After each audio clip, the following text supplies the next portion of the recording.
Welcome back Direwolves. Rusty, for order, if you're going to have that game, I guess this is the best time ever to have that game when you're already locked in a position and you cannot move from there. But what happened with order there? Yeah, that is one way to look at it. I would also say that you'd want to try and get as many wins in as you can to build up that momentum for playoffs as well. So it's not the perfect loss to have by any means. But, the way that this game played out, I think we saw a lot of Ayla still trying to be very active and roaming around the map.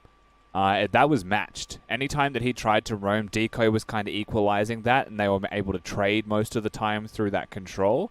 And then at the same time, they were leaving Rare on an island, and they started to play this map flip where you can't do that, right, with the Jin down there. He's a tier builder as well for his man immune build, whatever that may be for, and he's trying to play for scaling, and they've just put him on an island where he's not going to be able to scale, gets dove. And honestly, from the moment that they dove Rare and it was successful, it looked rough, and then it kind of just happened again. He died a second time, and that was all she wrote in that game. Direwolves with the snowball looked like they were in complete control.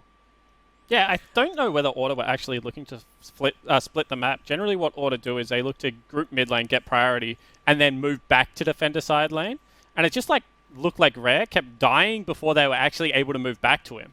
Like, they would get control over mid lane, they would go to walk towards the side of the map, and then just Rare would be dead by face-checking someone. Harry also did it once when he was moving through bottom river as well. Order had finally got control of mid lane, would look to contest the dragon, and then Harry just face-checks 3 members by actually portal jumping into them, of all things, has to burn flash and ultimately gets picked up. So I just think that was a terrible game of League of Legends from Order, but credit to Direwolves, because even when Order hasn't played that well, they've still been able to pick up wins lately, and Direwolves that game looked like they probably weren't going to lose it from the first dragon take. They looked like they were in complete control.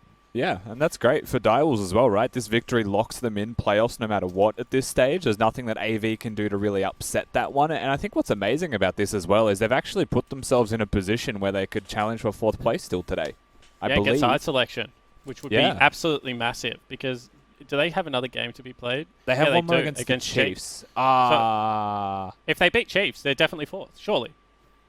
No, they don't. No, sorry. Chiefs have head-to-head. Okay. Yeah, so they'll tie at best, so they won't be able to get 4th. Damn. No, not necessarily, because that game hasn't been counted just yet. So they will go to 11. True. Like Chiefs are. They will get the win, and then Chiefs will have to beat Legacy if they want to get it back. So that game, Chiefs versus Direwolves, is an absolute cracker now, because, trust me, side selection in a best of 5 is so important. Being able to actually pick where you start the game and dictate the pace and the momentum is just huge. It's the left side of the graphic, baby. We've seen it the entire split. You see that domination when you get that. Look at today's results. Look, I refuse to look at anything until it comes up on screen in front of me. I don't look up information. I wait till information is fed to me. But I'm feeling we're quite right side at the moment. Right side 2-0. Obviously, along with this as well, Direwolves securing the win also means that AV do not secure a spot into the playoffs and are potentially out. Although, sorry, I'm getting a new piece of information now. AV can get in. Chiefs need to lose and AV need to win. No, it's incorrect. AV are out. That's fine. That all came in very hot and very live. So AV out now, which sucks a bit of the wind out of them, I imagine, as they're heading into their next game, because you don't want to be kicked out of playoffs in a game that you're not playing in, Rusty. Yeah, and it brings up the question, first of all, how do you want to play out your season now, right? Because a lot of teams will be upset by this. It's just happened to them, right? They were maybe expecting Direwolves to go down to Order, especially with the form they've been in. So expecting this Legacy AV game to mean everything, and that's just been completely wiped away from them in a single moment. So I do wonder exactly how they'll approach this game, Nick, and if it is going to be that, dead serious, just play out our strategy and do our best, which I expect from a team like AV, or if they just throw that caution in the wind and say, let's have a good, fun game. And obviously, for me, a pretty devastating win by the Direwolves, because as a diehard AV fan, then that means the boys are gone. Of 2 weeks. But it was an emotional 2 weeks, let me tell you. It was a real roller coaster. They thought we were in and they were out, and then, obviously the heartbreak that I'm going through right now. But it does mean that I need to find a new underdog. So whoever is locked in 5th, I'm either going to be a Chiefs fanboy or I'm going to be a direwolf. But surely that's not how it works. Underdog, you're twisting the definition of underdog. Underdog doesn't mean lower seed. Underdog means the team that people don't expect to win. And there's no way in a gauntlet that includes Legacy, Direwolves, Chiefs, Order, Pentanet, that people are sitting there going, oh, wow, the team that looked like they could be the best in the league and has the MVP but have somehow finished fourth, and the team that made last year's finals are the two underdogs going into that. Surely you're just a Pentanet fan now. I think it'd be PGG, about to say that. Yeah. I think I have to go PGG. That's kind of, I guess, where my allegiance is. I mean, it's very exciting that we're figuring out who I support live on. We've kind of broken the magic of sportsmanship, but that is true. PGG are the underdogs for this, so maybe I am a PGG boy. And maybe Pete will give you a jersey. I reckon Pete will give you a jersey. Pete's probably in the chat. This is the bloody thing, right? I tried to get a Mammoth jersey. They weren't even selling them at the time. I wasn't an AV fan long enough to get an AV jersey, and AV didn't reach out and offer to send me one. So PGG, if you're Pete, if you're listening, and I know you are, you're probably still in that room with all those people, exhausted. The Wi-Fi is probably a little better, but hook a brother up. Rusty, you were going to say something clever. No. No? No, you think I'm going to say something clever, Nick? You got nothing clever to say. All right, let's round out the end of the last LCK edition. That was Targon, because we had one pick left. So we've got to close this one out. And the final one is Aphelios versus Tarek. Who are we liking? No one is picking Aphelios. Yeah, I think it's like 100-0 for Tarek here, right? That's just public perception should also be that. Gems are outrageous. Truly, truly outrageous. This is, the chat's already at 100%. Granted, that was one vote. Aphelios, just too good? Is that the issue? So the thing that we need to do here is I think we should separate Tarek and Armor of the Fifth Age Tarek as two different entries. Just throw that one out there as well, because I have a feeling that Armor of the Fifth Age specifically is the reason that Tarek will climb the ranks of this tournament ladder. Mm-hmm. I think Tarek is one man. He's a bundle, not dependent on his outfit. And I think that you have to take him as he comes, which is with his pink fluffy goodness. And I think that he goes through.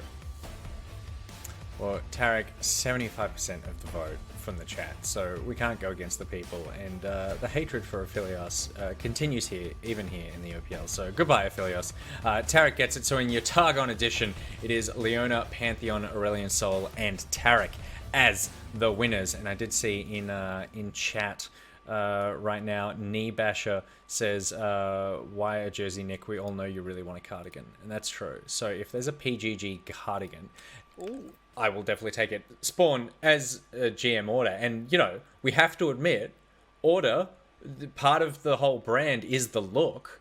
Has cardigans ever been on the agenda for some sort of, team merch?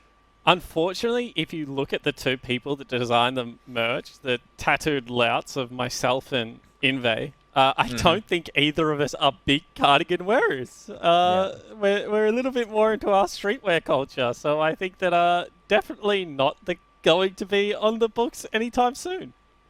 You need me and Rusty just one day in that design room, because we'll hook you up.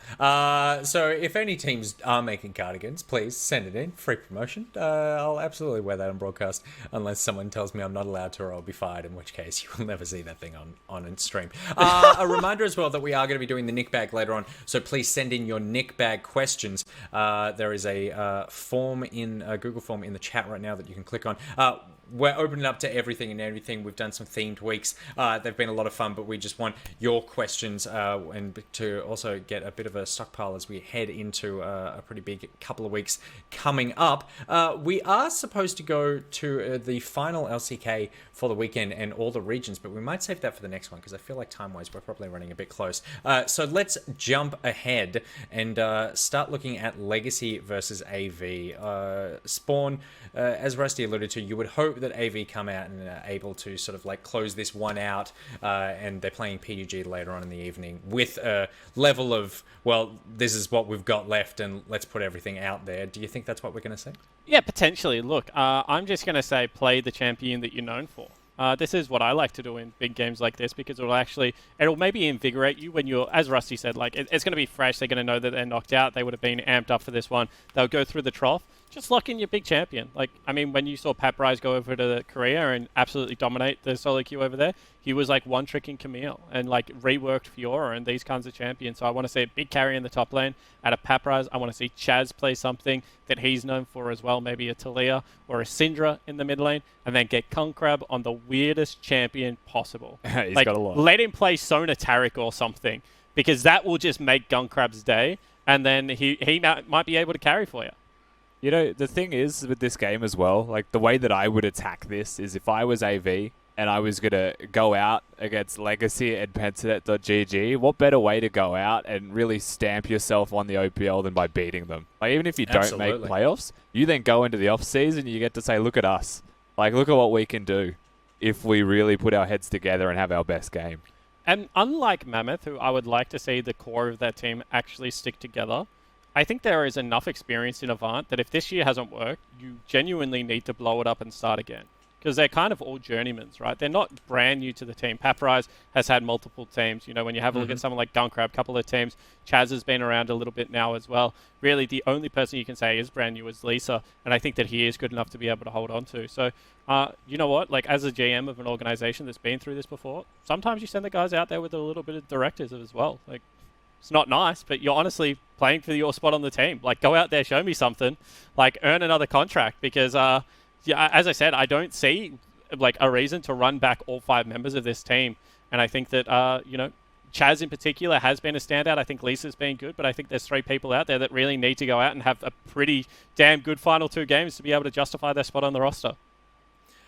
We've seen, obviously, with AV out, Gravitas out, and Mammoth out, that's a lot of players that are going to be questioning whether or not, you know, they're staying on the teams are sticking together, or you're moving on to something else. If you were to put together some sort of like super group from those 3 teams, who are you looking at? I mean, obviously Chaz is a point in which you can build around. I know, Rusty, you're a pretty big Chaz fan. Yeah, Chaz is definitely someone that you would start by looking at.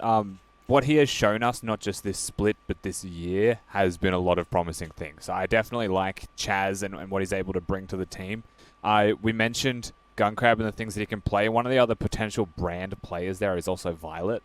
You know, he does seem to have his style of league, but when he is empowered, he does seem like an unstoppable AD carry. And giving someone, you know, the ability, like Violet, the ability to have permanent stage time and maybe not even share that in the coming years is worth exploring.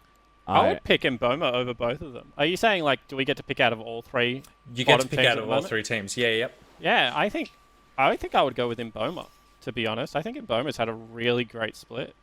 Yeah. I mean, like, personally as well, I think Mboma and Artek have proven to be a good duo. I was looking at the AD carries, and that's the one thing that did stand out to me a little bit here in these 3 teams you mentioned as well, Nick. You've got Puma, Violet, Gunkrab, and Mboma. Like, that's not bad. All 4 of those are good AD carries on their day as well, so it's pretty hard to separate those ADs and say who I'd pick, but maybe keeping Mboma and Artek together could be the recipe there. Yeah, potentially. I don't mind the idea that, I've said this before, Spawn has a team, and I just feel like it's very unfair that we don't have a team. And, and I mean, how hard could it be? The players already know how to play League of Legends. So that's like 90% of the work done. The other 10% seems to be designing merch. And Rusty, you and I, if we put our heads together, we put these boys in some nice on-stage cardigans, and we probably have ourselves a great team. I think, like, comfortable players probably play way better. I truly think that if we put our heads together and designed merch for a team, they would be the most fashionable and comfortable 8-place team you've ever seen. Absolutely. Yeah, totally. They would have the biggest presence on an MEO stage, on an MEO crowd, but also probably be the worst team in the history of the OPL. I would go Lived, Lisa, Chaz, Mboma, Appy. That's my team. Kwaku sub? Yep. Motivational speaker Kwaku. And on that team, I think I would probably have those cardigans where the buttons start 3/4 of the way down. It just sort of like puts it at the bottom. Rusty knows what I'm talking about. Like, you're not going up all the way here. No way. I'm being told to throw to Champ Select, but we just started the cardigan talk, so settle in. We've got another 45 minutes ahead of us. All right, it is time for game number 3. for tonight. Legacy versus AV. There's a lot to play for here for AV. It's saying that they can end their split on a high. They've got PGG coming up as well, so let's see what they can do up against the top of the table Legacy, and that is coming up with the Makers Champ Select.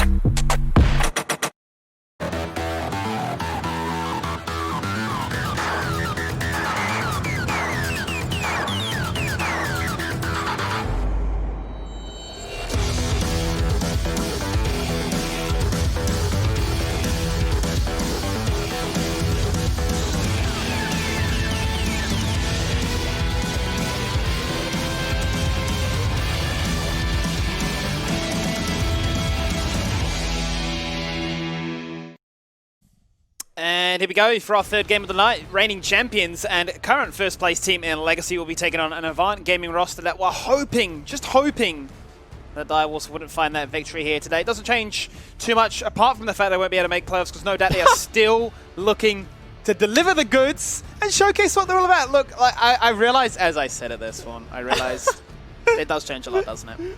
It doesn't change much, but apart from the whole premise that we play the game around, Skimmy, it doesn't change much about something. You can get that dub and teams can say you went out with a big.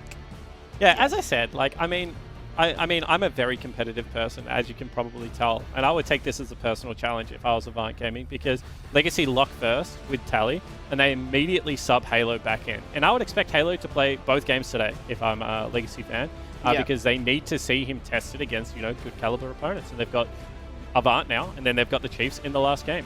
So we'll see exactly what happens here. But if you're Avant Gaming, you want to be able to test yourself against that. And you want to say, okay, as a player next year, you should pick me up. Appy especially, people like Lisa. These are guys that are starting in the OPL, and I think maybe have bright futures ahead of them. I think Chaz definitely is shoo in next year for a team, but I think a couple of those other players really need to start fighting for a spot on a top 14. I certainly do, and we're going to notice obviously a few adaptations already, and the respect shown to those players that you highlight in Appy's set, as well as the flexibility that Chaz showcased with a Talia as well as a LeBlanc, liking to go for the more assassin mid lane route.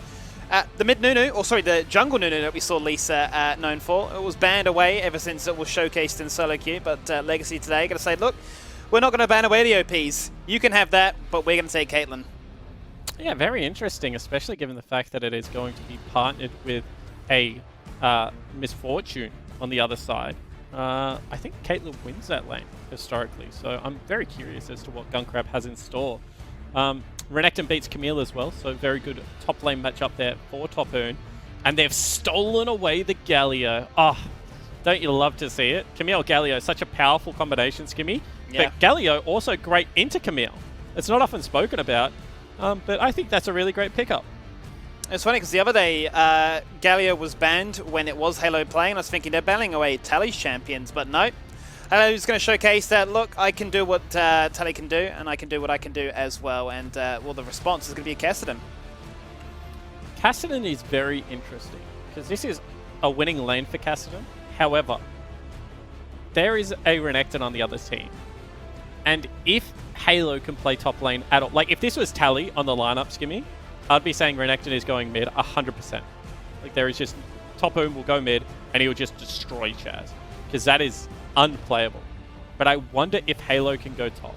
Like, is there some information to be gained for the other teams in the gauntlet against Legacy right now in where does Halo play this matchup? That's a really good point that you bring up, because obviously we know that Tally has that flexibility, having played a top lane and bringing a lot of those champions to the middle.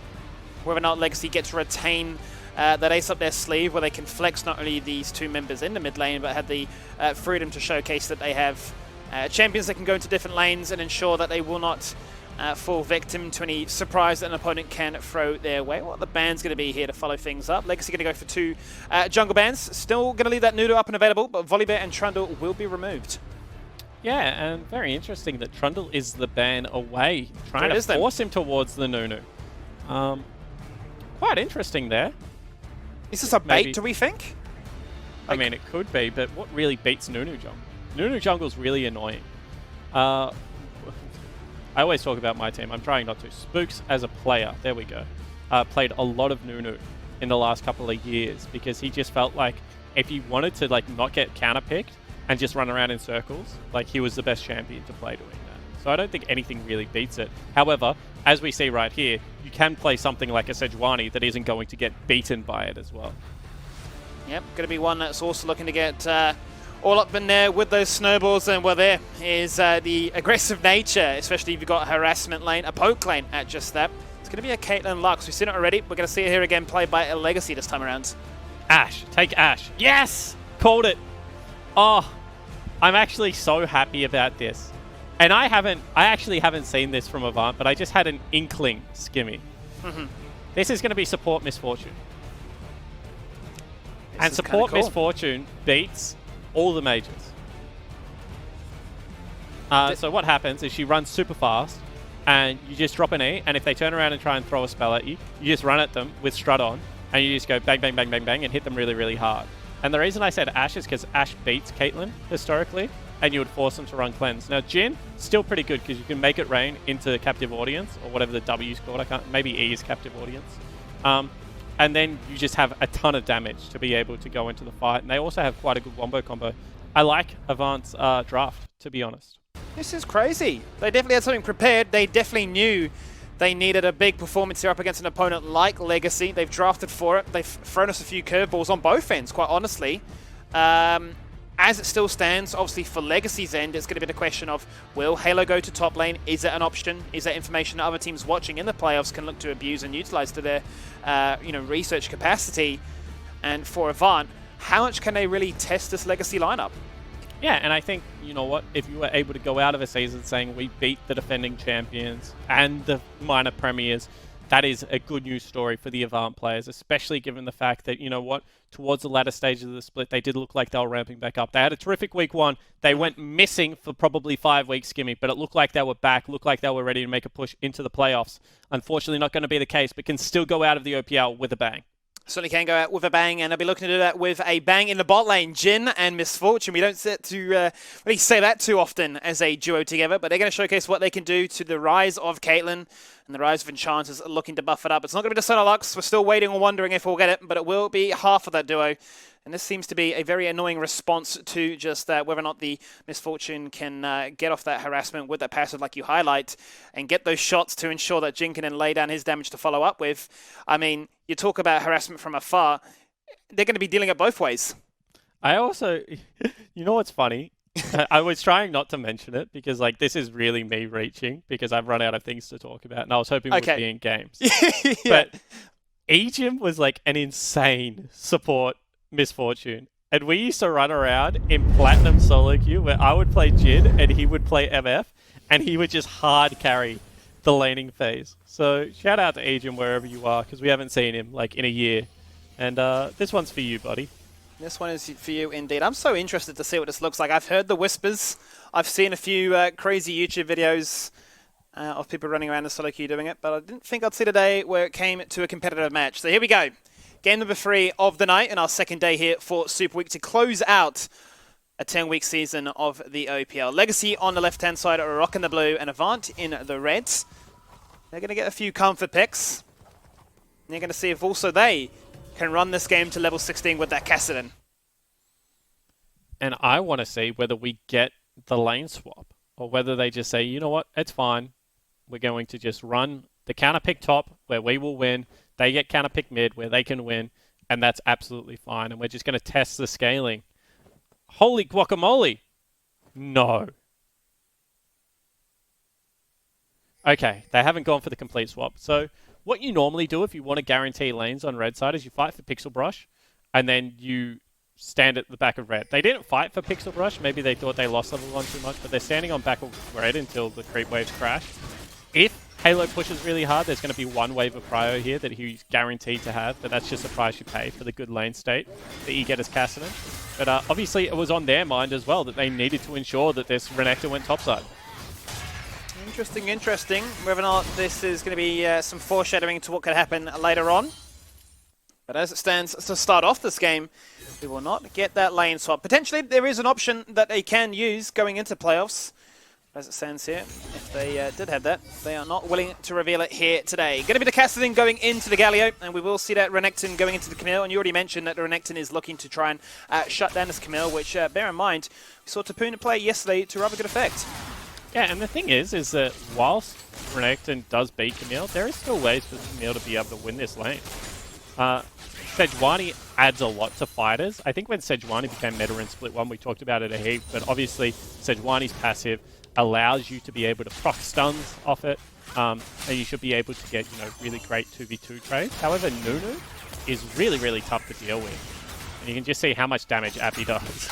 Yeah, he's gone for the Spell Thieves, right? So no doubt they're going to be maxing that Make It Rain.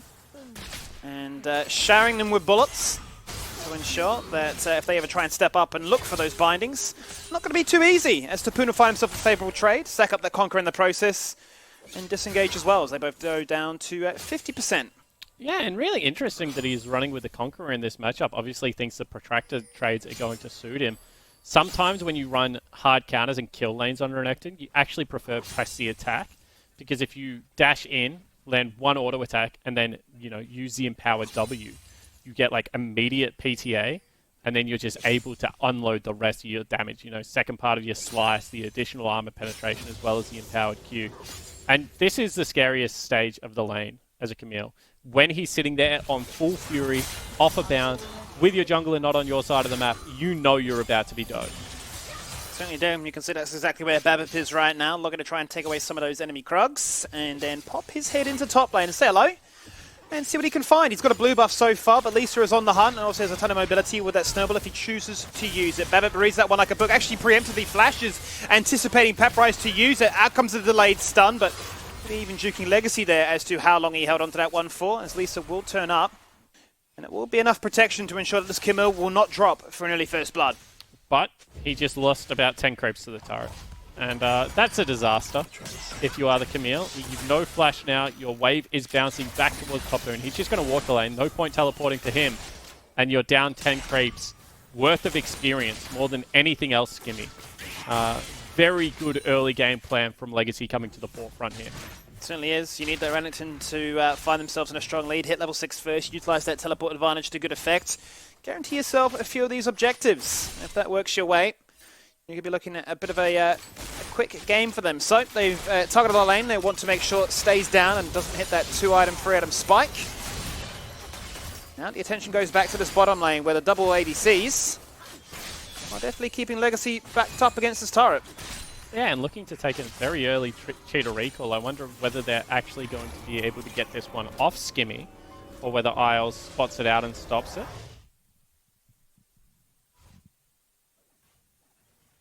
See, Appy going to be cancelled out, but can just strut away back to that turret. Obviously a ton of mobility with that passive to roam around, as a conventional support tends to do. We've seen definitely in the last few games, in the Super Week especially, the Bards, Broms, Nautiluses just running around, always looking for that second pick and just really trying to force numbers advantages. Absolutely are, and this map has stabilized quite nicely for Legacy. You can see Raze has actually stuck around bottom lane, obviously wants a BF plus something shop, however has sent his support back. I wonder if that's enough to get one wave of Prio for a recall. You can see, meanwhile, top lane probably going to be dove here, Skimmy, as soon as Tapuna hits level 6. Two members once again on that side, one of which is a Galio, who has level 6. And Paprise is in all kinds of danger. He certainly is, because Babip doesn't care about this dragon. He knows that Nunu is so fantastic at it, between the Consume and the Smite, that can one-shot it very early on into this game. So no, he's going for a drive-by attempt back topside again. Teleport, flash, they've been burnt from a prior engagement. He had to teleport to cheat himself back into the lane to not lose any more. There's the slice and dice, the empowered stun, and the first blood going topside. Yeah, really well played, and you can see that's the second big creep wave that Paprise is going to lose out here. Tapuna is now a serious problem. Really well played from Babip to ignore bottom side of Summoner's Rift, just let it naturally play out, and continue this punishment. 49 CS to 26, a whole level advantage, and soon to be 2, you'd imagine, as that's going to be a lot that is going to be crashed underneath this turret, and Babip is still hanging in the area. They're just going to do it on cooldown. Even Galio is now rotating. Yeah, I don't think he can actually approach this turret, you know. You can see they immediately turn back around. and they're pinging a wave. I wonder if Top Boon's saying, go do Scuttle Crab. You know, don't completely sack your experience for me, but I do want to come back and dive this guy on this wave. Still a half level before this Camille can hit level 6 to use that Hexagon Ultimatum to hope that he's looking to try and take a 1v1. He's so dead, dude. But he's dead again. The turret plates are nearly in lethal range for a Herald to be summoned up in 30 seconds if they were to go for that one. But they're looking for it. Here comes Halo. Here's Entrance. If they need that mitigation, if they need that taunt, they'll find it. They'll juggle the aggro, and they'll take him down for a second time in a row. 3 attempts topside every single time. Very successful. Go next. Like, what a miserable game to play if you're Paprise. It hurts to watch. That's just terrific execution on a game plan for Legacy. We said, you know what, maybe they should look for lane swap. He says, no, I can just win the standard lane. Halo, you go mid. Don't even worry about trying to shut down the Cassidy. I will just get so fed that it does not even matter. And that is exactly what has happened. This Renekton is so far ahead that this game may as well be a 4v5 for the foreseeable future, Skimmy. So it might be. We talk about Camille waiting for those items. It's going to be a very distant afterthought before we hit that point in the game. And I think based on the tempo and what Legacy are playing too, they're quite happy that, yep, you've drafted a little bit of quirky nature in this bottom lane. But we've run standard. We've invested in early game. And it's paying off big time right now. And Tapoon really dictates the terms on which Avant can look to fight because he's got that teleport. He's hung on to it. He's been quite content in his ability to farm out as much as he can. And when he goes for that shot, he's going to have that Blade of Ruin King, and nobody on this map will go 1v1 with him. He doesn't care, though. We can talk all day because the camera continues to pan on through him. There it is. He hits the coal, swings it around, and takes him down another time. Here lies Avant, top lane of Paprise. Go on before his time, Skimmy. F in chat. Big F's in chat. This is a top lane clinic. And the complete top side of Summoner's Rift now belong to Topoon, who is double the creeps, 2 levels up, and about to take a natural turret before 10 minutes. Yeah, why not? Let's just blow this gold lead a little bit further on our end as we hit the 10-minute mark, and we're talking about 15-minute mark gold gaps. Well, we're starting to hit at that 10-minute mark instead, as this will be a Herald that they can look to use topside. They might not even need to, because the amount of minions that are being zoned away from this Camille right now, the turret might just fall down on its own. So, questions now lay as to where Avant look to try and recoup and find strength elsewhere. Yeah, and that's the MVP of the split right there, in my opinion. I made the strongest case for him in split 1. I thought he was by far the best player in the competition. Obviously, the captains of the leagues disagreed, and they have to play against the players. So that's definitely something I always respect when the captains voted for Croc. But my goodness gracious, like, isn't Topoon just completely different? He's insane. He just does it all. He does it all, and now they'll turn their attention. Where can they recoup it? Well, they're going to try and find it in mids. That's a fantastic attempt at just that. It is Appy that picks himself up the kill. More cooldown reduction, the ability to continue to spam the Make It Rain. Make it a little bit annoying here for Legacy in the bot lane, but that'll give Chaz a bit of time now to stack up and get some gold himself. Do you know what's actually really funny about this game, Skimmy? What's that, mate? Is that Nunu is up jungle camp. Mid lane up and now an assist. 2 plates, I think, as well as, some CS. Bottom lane up 10 CS. So, Topoon is up more than 3,600 gold by himself, most likely. Like, that is how far ahead he is. Yeah. 10-minute because the rest of the map is losing. It's a little bit crazy. And imagine being Chaz now. It's hard enough to play against him. This turret, it doesn't belong to you. It's hard enough to play against Renekton from level 1. Oh no, there's the Glacial Prison, there's the laser, and here's the hero's entrance in case you did a Superman to give a little bit more spice into the slice and dice, because that's what they'll do and that's what they'll find. The man is unstoppable. 4-0-1. And much like the Nunus in my game, Lisa is just still in the mid lane, rolling creeps into the turret. So, unfortunately, not all that much to be done if you're an Avant Gaming fan. I don't know whether anyone would beat Legacy in this current form, Skimmy.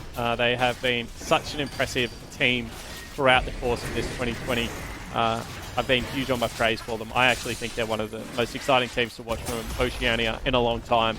And despite the fact that a couple of these guys got snubbed and didn't go overseas, you have to expect that, you know, if the world normalizes, 2021 should see a couple of these guys also playing, you know, in the academies or big leagues across North America and Europe as well.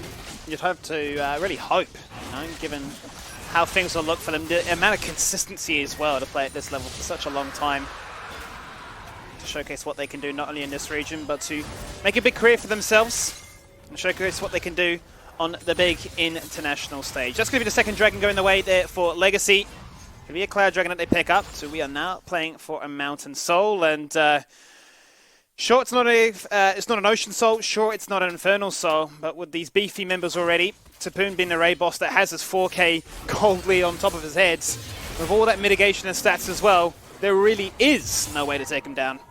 Yeah, I'm surprised he's only a 450 gold shutdown. I feel like he should nearly get like a Nexus explosion if he killed Tapoon at this stage of the game.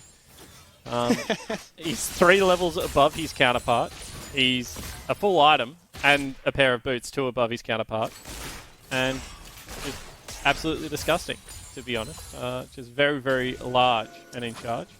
I was actually talking about Raze to someone the other day. I can't remember who it was, but FBI at the moment, take today's game out of consideration. If you didn't watch that, guys, sorry for spoiling, but Golden Guardians lost to PSM. FBI is maybe on track to win MVP of North America, given how well he's been playing. That's huge. Hold the thought. Hold that thought. Whilst we consider other regions, we've got to look at what's happening in this region right now. It is going to be Chaz, gets collapsed upon. He's burned that flash, but there's no turret. And there's still a Tapoon topside as well. It's 5-0-1. The camera has to be on him. It's in his contract. The spotlight is here. I play early game, and I crush the early game. Yeah, I mean, this is just a dismantling, isn't it? And what I was going to say is that Raze always hold the thought because they're rolling down mid. He just can't get that fort out. We're going to see what happens right now. It's going to be a battle of the snowballs. Let it go, as they are all about the Frozen movie here today, and that's going to be an arrow that comes on through, but it's going to be a bullet that doesn't actually find its mark, as they go flashing, they go dashing, and they go taking you down. It's as clean as that. 2 turrets there to protect you in the mid lane. It doesn't mean anything, because they've got damage, and they showcased it there. And I think I was saying yesterday that 2,000 gold at 15 minutes is nigh insurmountable in the current League of Legends meta, Skivvy. Well, this is about 9,000 gold in that time, and they're still going. They are still going. There is no chance to sit down, talk, grab a coffee, and have a laugh. Legacy want to fight all day long. Well, they're just obviously very mad that anyone wouldn't consider them the favourites of the OPL, and this is what they need, honestly, with Halo. I've talked about it multiple times. You need those confidence boosts, and I'm going to go for it one more. And they give me a replay. You're not allowed to, Spawn. You're not allowed to. No praise elsewhere. Focus on the OPL.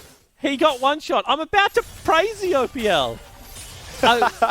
So what I was going to say is that when FBI played against Raze, it did not look like there was a skill gap there. I thought that Raze was, you know, as good at AD carry as FBI. And in fact, the Chiefs beat us a lot of the times that we had FBI on our roster. And so my overall point was, how is Raze not playing international at the moment? But I've tried to make it like 6 times, and now it sounds like I'm just yelling at clouds like an old man. You're hoping, God damn it, please make it happen. 2021, it's his year. We'll get to see what happens. As Avant will showcase what they can do. They're hoping for a miracle here. They've got their coveted Nunu. They've got what they wanted to do. And despite his CS advantage and despite his superior clear, he's just not been able to find the gank success. Yeah, he hasn't really been an impact. He got a dragon for himself. He's got a 112 creeps. That's good. Apart from that, he's still down 1,400 gold. And what 5,000 gold in the top lane. I've never seen that before. What is that? That's actually comical. Like, I shouldn't laugh because I'm a professional. But what else do you do in a situation like hide that? the scoreboard. Remove it. Yeah, press O, please, observers. Thank you. Because that will make the scoreboard just go completely down. 16-minute death stance. You can't kill him. They're going to go for a Mountain Soul as well. Maybe they don't even need it at this stage here, Spawn. But this game is going to be over by Soul Point. Like, this Crocodile, he's got like armor strapped onto his skin. He's just unkillable. And look at him, Shadow, just the newest member of his team. Halo acting like juicy bait. And Chaz now needs to book it. Certainly does. He's in a bit of trouble right now. Going to use that Rift Walk to good effect, level 11, so it's going to start to do a little bit of damage. But will it be that to match of what Legacy has shown their way right now? Because as much as they like to dictate the terms and when you can fight, they are running around the map and locking them all in place. There's more pressure. There's a Herald to make it a 6v5 of all things. 10 kills to 1. Legacy just putting on a squeeze. Come on, Dancing Herald. I want to see a Dancing Herald. Legacy, get bottom lane. Doesn't look like they want to see a Dancing Herald. No. They want to dance afterwards. Not in the and game. Gunkrab's dead. Oh, okay. He just dives off our screen. Must have been too quick. Tapoom, going to go for the 1v2. There goes the absolute zero, which did absolutely zero. He's going to fall on down very quickly on. He's going to try and look for that taunt flashing through and say, look at me. Eyes on the prize is us, but you can't take us down because we've got so much damage. That's going to be the first inhibitor falling on down at the 18-minute mark. You say a shellacking. Is there a word above shellacking? No, there's actually not, because the shellacking is supposed to be the gravest insult in Oceanic League of Legends. In saying that, the quickest game of the OPL, as Tapoom might fall down, no, he's fine. Quickest game of the OPL has been 22 minutes so far. Legacy are definitely on track to break that if they so choose. Certainly are. They're looking on the clock for it right now, and as they look to disengage away in Avant chase, they want more. They're going to find Appy. He can look to be nimble in his attempts to run back to the safety of his base. As Legacy this time will now disengage and go to take not only a blue buff, but a dragon as well. And I reckon Legacy don't know that the quickest game's been 22 minutes and it's not held by them. As we take another look at what happened mid, it was just an ultimate into a laser, into a completely dead Gunkrab. Not much to analyze there. I don't know, I thought I did a good job. It was a lot of damage. And I'm really surprised, honestly, that Legacy haven't tried to go for this, haven't tried to go for the speedrun. Instead, they've like kind of put the brakes on in the last couple of minutes, and they're taking recalls and they're coming back on with a couple of items. Obviously, you still have to win the game, Skimmy, but when you're 10,000 gold up at 19 minutes, that's kind of become an irrelevant question, in my opinion. It's when they're going to win this game. And if I'm the coach, I'm in the other room screaming at them, you only have 2.5 minutes left. End it now, and that's what they're looking to try and do as everybody goes topside to try and take down the Crocodile. 1v4, can he do it? Hero's entrance comes on through. That's mitigation, that's time bought. That's a chance for Legacy to rotate. Tapoom's booked it. Halo said, what on earth have you done to me? You've completely baited me. He's going to fall on down, but he will take down one. He'll take down Pat Bryce just to add extra salt into the wounds. Even a 1v4, the Camille to fall on down. Nope, Tapoom's back with the double lifesteal items. He's regen just enough, and here come the cavalry. There's the Glacial Prison. They are going to lock in place this Nunu. The ultimate tickles, but they're not laughing because they're falling down one by one. Okay, 2 people dead. The timer is on. You can see super creeps in the bottom lane. It's going to be a double stack of them. Can they do it here, Skimmy? Why are they trying to break the base in 3 areas? Go bot! End the game! I love that hype moment there. Just go for the play-by-play. Can they go for the speed run? 2.5 minutes. That's what we're looking for right now. Will they do it? They're going to go topside. Look to try and take another turret. Mid turret has fallen as well. They're going to go for the full free inhibitor play style here. They want to take it all. And they're still not going fast enough. Another person's going to fall down. This is a disaster. Shield after shield. There's just no way to take these members on down. And as valiant as their efforts are from Avant, they try and catch out a key target, but they've always got the backup of their team to follow. They are putting members in front of their bodies that are getting low and juggling the aggro, making sure that if you try and dive him, you're going to have to get through us first. The shortest game was 22-16, a minute left on the timer. Legacy, as you said, looking to do it tutorial mode style. Well, there's the wombo combo, but that'll be Lisa flashing on out of it, but they can't flash out of that taunt. Pat Bryce will disengage. Hookshot is good this time. Another inhibitor will fall on down. 30 seconds. That is the it's not third going to one. happen. 30 seconds. I can't see it happening here, Spawn. Do they care? They probably don't. Oh. And I, for one, am disappointed. Shame on you, Legacy. All right. Well, Is there really all that much else to play for right now? Because in 16 seconds, Skimmy, that fastest game is going to be gone. Maybe they'll get it versus Chiefs. I'd be very worried as the Chiefs watching this kind of form coming into that game later on to finish the season. Especially given the fact that Chiefs versus Direwolves could now determine the head-to-head of 4th place. And we've already said, you know, that's a pretty important place to be in the 4th seed, getting the side selection, especially given the history this year between those two teams. Chiefs beat in the first time, but Legacy came back and Plattback was very strong. Yeah. Okay, Chaz Pentakill. He doesn't have teleport, so he's going to have to rift walk across some of the drift. He's not going. Yeah, that would be more than a dash, a jog, a sprint. It would be a leap of faith, and that faith won't be found here. Is it going to fall on down? Appy is gone. It's going to be a 5v4 that favours Legacy. Is there just AFK and the Baron taking that one down, having a whole world of fun. And they're just watching the minions play the game for them. Yep. Isle is the man on the mission. Going to flash forward. Actually gets both summoner spells out of Gunkrab. Well played. First Nexus turret falls on down.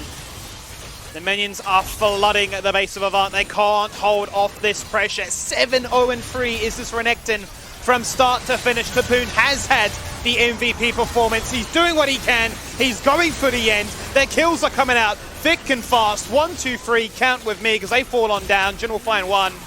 And there's a silver lining here for Avant for what has been a very, very solid win for Legacy.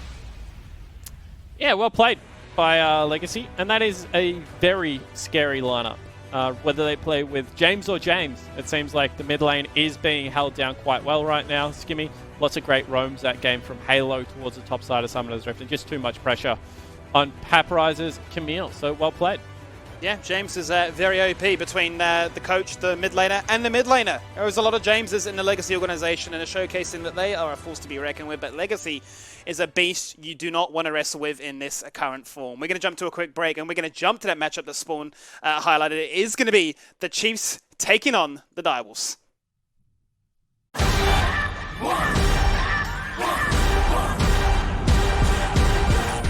Today is the NeoSurf Cup, and we're going to be playing against Misfits, so hopefully we can bring home the win. NeoSurf is simple, safe and secure. You can go to your local shop and get a voucher code and use it online, preferably to buy League of Legends skins. He's got it! This is deadly! He's got it!